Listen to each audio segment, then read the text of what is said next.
¿Qué tal mis amigos de YouTube? Bienvenidos a mi canal, bienvenidos a un video más. El día de hoy voy a hablarles sobre un video, una reacción del video de Arthur. Ya saben que Arthur es un youtuber estadounidense, pues que hace la review de todos los lentes apenas les llega de Sony. Quien como él, la suerte que tiene de poder que le envíe Sony los equipos. Muy bien, entonces quiero reaccionar a este último video que ha sacado, donde dice que él prefiere la APS-C sobre la full frame y te da 5 razones por las cuales las prefiere. Entonces yo te lo voy primero a traducir, porque también las pueden traducir ustedes, pero vamos a irlas discutiendo sobre todo, y me gustaría que lo dejen aquí abajo en los comentarios. La primera dice los beneficios que tiene. Bueno, en el video él trata de explicar qué es APS-C, ¿no? Es Advanced Photo System Classic, dice él, que significan pues las siglas, ¿no? Y te dice pues la diferencia que hay en el tamaño del sensor. Obviamente la APS-C es un poco más pequeño que el sensor de la full frame, y que pues un poco más grande que el micro 4 tercios, más grande que el de 1 pulgada y más grande que el de un teléfono móvil. Ok, entonces ahora sí, entrando a las 5 razones por la cual él prefiere el sistema APS-C. La primera vendría a ser la selección amplia que tiene de lentes. Y es verdad, Sony tiene un amplio abanico de lentes, ¿no?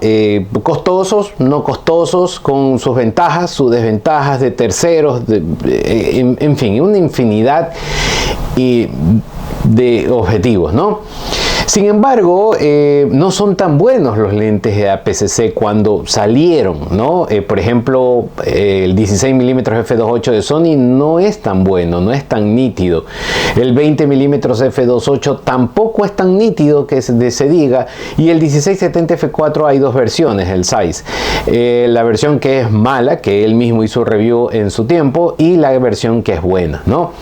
Sin embargo, se basa en que el 1650 f2.8 de Sony es excelente. Claro, pero es muy costoso. Estábamos hablando de 1500 básicamente. Y hay de Sigma el 1850 y hay Tamron 1770 2.8 casi que por la mitad de ese valor. Y yo creo que son exactamente iguales en cuestión de calidad. Ahora, en cuestión de video, la distorsión, claro que Sony la corrige mucho mejor que marcas de terceros, pero a la larga casi nadie se da cuenta de ese tema. Ahí va una crítica de él, ¿no? A los full frame por ser más pesados y grandes. Efectivamente, los objetivos para full frame son más pesados, como por ejemplo el 2470 f2.8, que vendría a ser la equivalente al 1650 o al 1770 o al 1850 2.8. Y claro, son más grandes porque obviamente pues tiene que tener más cristales, obviamente tiene que cubrir un sensor más grande y son más pesados. De ahí que pues él prefiere la línea de lentes de Sony APS-C. Ahí concordamos en cuanto a los livianos, obviamente, y que son menos pesados para llevarlos a todo lado. Sin embargo, cabe decir pues que obviamente los de full frame tiene una gama de angulares al menos más amplia y de teleobjetivo más amplia. Un ejemplo, en full frame tenemos el 12-20, el 12-24, también tenemos un 14 mm G Master, distancias focales que en APS-C prácticamente no hay. Si en verdad en APS-C tenemos un 11 mm, pero ya sabemos que el factor de recorte para dar un ángulo de visión parecido al del 14 mm, ese 11 pues claro nos da un ángulo de visión aproximadamente de un 16, así que el 14 le vendría a ganar, y ni siquiera decir del 12. Entonces, focales iguales no hay prácticamente, ¿no? En grandes angulares. Y en teleobjetivos tampoco. El único que tenemos en Sony es el 70-350. Y de ahí hay puro full frame. El 100-400 de Sigma, también de Sony. Tenemos el 70-200. Cosas que no hay en Sony. En Sony tenemos dos teleobjetivos. El 55-210, que es el de kit, y el 70-350, que también es de kit, porque la calidad que te da sí es un poco mejor que el del 55-210, pero tampoco al llegar al 70-200 f4 de full frame. Así que yo ahí se los dejo a ustedes, dejan aquí abajo en los comentarios. Para mí no es tan bueno ese término. El segundo dice que es el 1.5 crop, que acerca al objetivo. Es decir, el beneficio de tener APS-C, pues básicamente se traduce en que, claro, un 50 milímetros va a dar el ángulo de visión aproximado de un 85 milímetros en full frame. Entonces tú te puedes acercar más al objetivo por ese 1.5. Para fotodeportes es excelente, para animales es excelente, de ahí que la Olympus es excelente para fotografía en naturaleza, porque aparte de estar su cuerpo sellado, pues obviamente por ese factor de corte de 2x, pues los objetivos pueden alcanzar más zoom, ¿no? O te puedes acercar más a tu talento sin moverte por ese factor de recorte, ¿ok? Entonces ahí hay una gran ventaja, pero obviamente es una fotografía de nicho, es la foto de deporte o foto de naturaleza, pero ya no fotos así como que de bodas, retratos y ese tipo de cosas. Para mí sigue siendo mucho mejor la full frame, ¿no? Bien, el siguiente beneficio que dice es el depth of field o la profundidad de campo, ¿no? ¿Por qué? Porque te da más área enfocada, ¿ok? Te da más área enfocada. Y es verdad, porque la mayoría se basan en que simplemente el 1.5 lo hacen para la focal. Pero claro, para el diafragma también debe ser. Muchos se dicen que el 1.5 solo afecta a la focal, pero no, también te afecta a la profundidad de campo. Es decir, un 1.8 tienes que multiplicarlo por 1.5. Vamos a ver, porque mis matemáticas son muy malas, así que vamos a sacar la calculadora rápidamente. A F1.8 levantamos por 1.5 es un 2.7. ¿Esto qué quiere decir? Que cuando tú estás en APS-C con un 50 milímetros a un F1.8 tienes la misma profundidad de campo en una full frame disparando en el 50 milímetros pero a 2.8, ¿ok? Esto, ¿en qué se traduce? En que si da el enfoque al ojo en una APS-C, el área de enfoque va a ser más o menos como que toda esta, ¿ok? Pero en una full frame en 1.8 pues se reduce hasta aquí más o menos. ¿Esto en qué nos afecta o por qué debemos tenerlo en cuenta? Porque claro, hay objetivos que cuando recién salen de marcas de tercero, el enfoque al ojo se te va a la ceja. Y si tienes un 1.4 o 1.2 en full frame, pues la ceja te va a salir súper nítida, pero ya la pestaña y el ojo ya no están nítidos. Sin embargo, si el mismo lente con el mismo problema lo haces en APS-C, claro, ahí sí, a pesar de que el punto de enfoque esté en la ceja, te va a salir todo esto enfocado.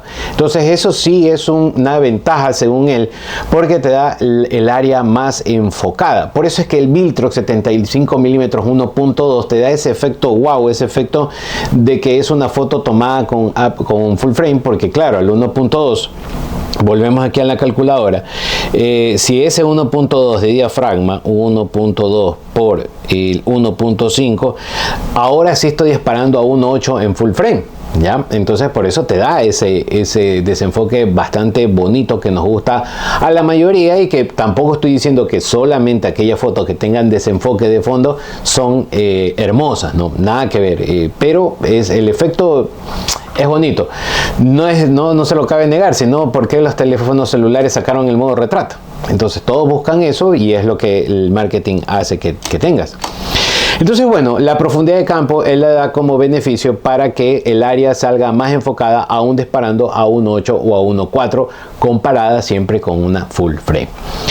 Deja aquí en los comentarios si eso a ti te basa. La verdad es que a mí no, porque a mí sí me gusta desenfocar el fondo en ciertos momentos, no toda fotografía, pero en ciertos momentos sí es bueno desenfocarlo, y a mí me gusta más el full frame. Al final yo te doy una razón por qué yo prefiero la full frame. La 4, el performance.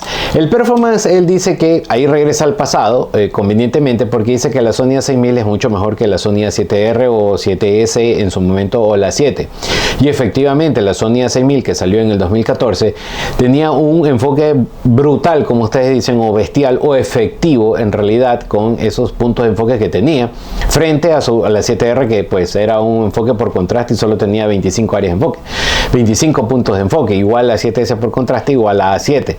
Entonces el híbrido, el enfoque híbrido es mucho mejor al trabajar que el enfoque por contraste.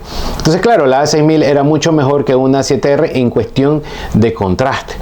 en cuestión de enfoque, y ahí sí nada, mucho atino, pero las cosas han avanzado y hoy en día la A6700 es prácticamente igual que la A7C, o sea, no hay nada que envidiarle a ninguna de las dos, a menos que sea obviamente el sensor. Pero claro, hablando del sensor, el sensor de la A6700 es 26 megapíxeles, mientras que la otra es de 30 megapíxeles.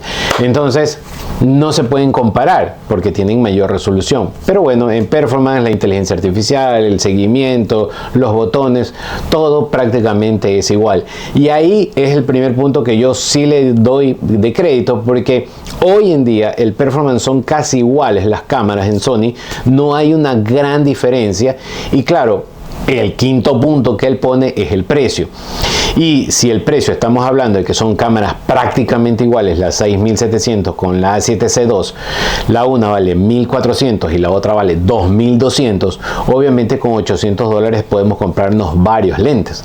Entonces ahí sí, el quinto punto también se lo doy como positivo o como acertado, porque el precio efectivamente, por tener casi lo mismo, pues es mucho mejor pues llevarse una PCC hoy en día. ¿Por qué yo tendría que llevarme una A7C2 si tengo exactamente lo mismo en una A6700?